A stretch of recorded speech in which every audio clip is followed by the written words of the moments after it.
After racking up well over 1,000 kilometers of running during my 4-week altitude training camp in the Japanese mountains, something went horribly wrong. When I returned to Tokyo, my performances started to plummet. I was constantly knackered and I was struggling to recover after training sessions. Through sheer determination or stupidity, I managed to slog out a 2:18 marathon at the start of December, but clearly something wasn't right. All the signs were pointing to an iron deficiency, because it couldn't possibly be that I was just overtraining, right? So the next step was to actually get my iron tested and find out, is this a genuine problem? And the first thing I did was one of those at-home tests. So the last episode on this channel, I took that and it was very dodgy looking. It was in Polish because for some reason that was the only one that I could find online. But it came back showing that my ferritin was too low, which is an indicator for an iron deficiency. But I wasn't 100% convinced by this at-home test. So then I actually went the next day to the doctors and got a proper blood test done. And I've got the results right here. We're coming live. I've got a ferritin level of 17 ng per ml. So an endurance runner needs way higher iron than your average person like on the street. And I guess I'd probably take it to that extreme. Seeing as how much miles I'm doing, I probably need even higher. So they recommend for long distance runners to have a ferritin level above 60. And so mine's at 17, and that 17 is after taking iron supplements for a couple weeks. So it's probably even lower before. So I'm basically 4 times lower than the recommended. So that pretty much supports the idea that I've had an iron deficiency for, I assume, a long time, probably the whole Fukuoka marathon block, seeing as I was completely knackered during it. Apparently any level of ferritin under about 30 can start having a massive impact on performance. So I can say that 2:18 marathon was probably affected a little bit. That's gotta be worth,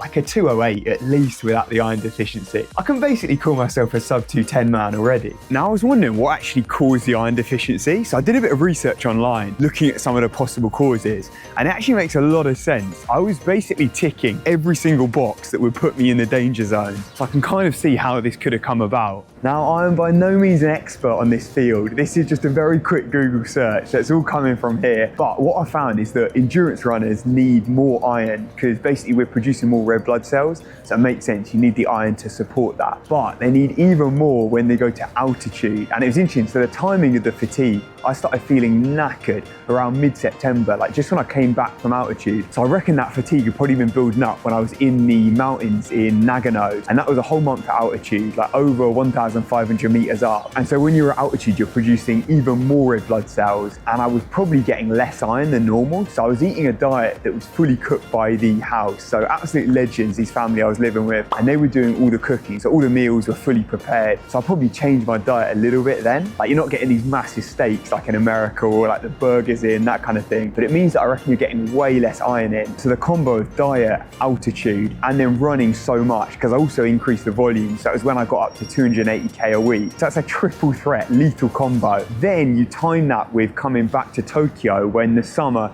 is just ridiculously hot. I can't properly get across to you how brutal it is. Just never come to Tokyo in summer. Like to give you an example, if I walk to the convenience store, let's say like 10 minutes down the road, by the time I've come back, it looks like I've been swimming. Like I genuinely have to change my t-shirt probably 3 to 4 times a day. It's horrendous. And when you sweat, you lose a lot of iron through the sweat. I can go on a long run in summer in Tokyo and come back 3 kg lighter just from sweating out so much. And then the final factor is a phenomenon called foot strike hemosis.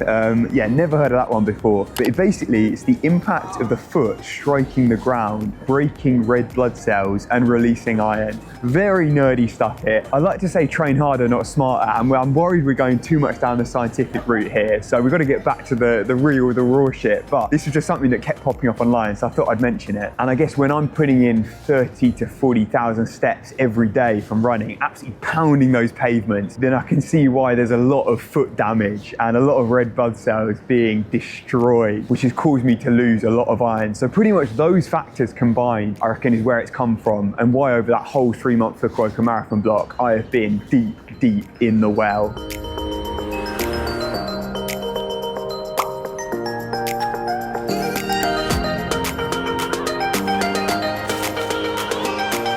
So the big question now is, how am I going to fix it? How am I going to get back to running? And I've decided to take the sensible option, take some time off, take it easy, and work my way back slowly. Said absolutely no one. Of course we're not doing that. I have no plans on slowing down. It's train harder, of course, around here. So far I've been taking the iron supplements, which are okay, but they wreak havoc on your stomach. I've been in absolute pieces on some of these runs, very close to having a little accident. And from what I've heard, the iron supplements aren't absorbed very well, and it can take a long time to get your iron levels back up, your ferritin back up, if you're just taking supplements. So basically supplements are one way of doing it, but the other way that apparently is way better is an infusion, where they basically inject it straight into the veins through this drip, and that way it gets into the bloodstream way quicker and is basically absorbed better, so it helps to boost those ferritin levels much quicker. So we're going to give that a go. The only issue is trying to sort anything logistical in Japan like this is just a complete nightmare. I have to try and call up in Japanese because online it's just impossible. It doesn't seem like you can book anything. Ferritin試験。はい、日本橋映画クリニックでございます。はい、もしもし。はい、すみません、日本語ちょっと下手ですけど、質問があるんです。フェリチンのレベルめちゃくちゃ低い。だからフェリチンインジェクト欲しいんですけど、ネットでそのクリニックフェリチンインジェクト見ました。だからできますか？フェリチンのお注射をしたい。入中フェリチンインジェクトもしもらうならフェリチンレベル高くなりますね。ちょっとお待ちくださいね。はい、すみません。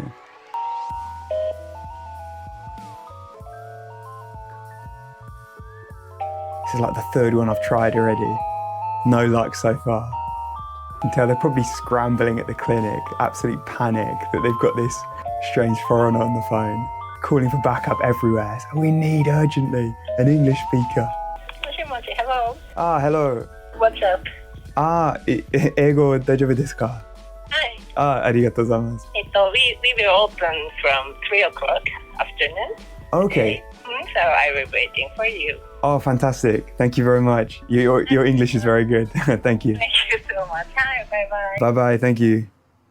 Oh, success.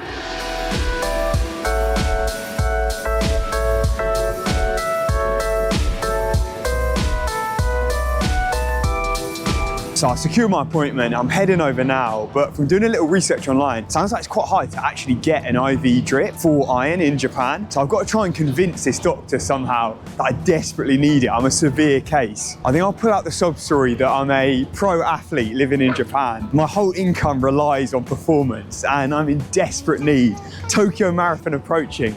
I've got to get my levels back up or I'll lose my contract, get deported, and it's basically the end of the world. So this is essential. Give me that sweet iron drip. I need the juice. I reckon that should do the trick. And that is exactly what it did. He's done it. Success. Secured it. Managed to convince her. The doctor is actually a legend. Like, spoke English, which is so rare out here. And I thought having to try and explain like what was going on in Japanese would be absolutely impossible. So luckily, I gave her the full backstory that I'm a marathon runner and she seemed to understand everything. She said that actually my ferritin should be over 100 ideally. And mine's at 17, so we got a fair way to go. She said the standard procedure is you do 3 of these IV drips and then hopefully that starts to bring their level back up, because the doctor actually said herself that the supplements aren't great, like they can take ages to actually boost your level, so you definitely want that sweet juice through the veins. It's basically doping. This is the best form of doping possible. I've come in from the lowest level of iron, so now I'll be absolutely flying once I get those levels back up. And already I've been noticing a big improvement in training. So a week before Fukuoka until now 2 weeks post, almost every session's just got quicker and quicker. Like the one I did on the weekend was probably the best session I've done in about 6 months. It was a marathon classic, 5x5k with 4-minute jog in between. And I was averaging sub 16 for the 5Ks, which is under 2:15 marathon pace. And this was only 2 weeks after Fukuoka, basically the first proper session back. And I actually did the same session a month before and was 40 seconds slower per 5K. So the improvement is huge. So I'm buzzing that basically every session, every week is getting quicker and quicker. quicker, like noticeably over the last kind of 3 weeks. So I'm sure it's got to be the iron supplements that's the game changer. And once I get on that IV drip, the regular drips, and that will help even more. So it's only up from here. The Tokyo Marathon block starts now. We're going big, and you can follow the whole thing along on this channel. So thank you everyone for watching. If you've got any ideas about the iron as well, any stories, like you've had similar problems, any suggestions, then leave them in the comments. I love reading all of that. So thanks for all the support. But till next time, this has been Ran to Japan. Remember, train harder, not smarter.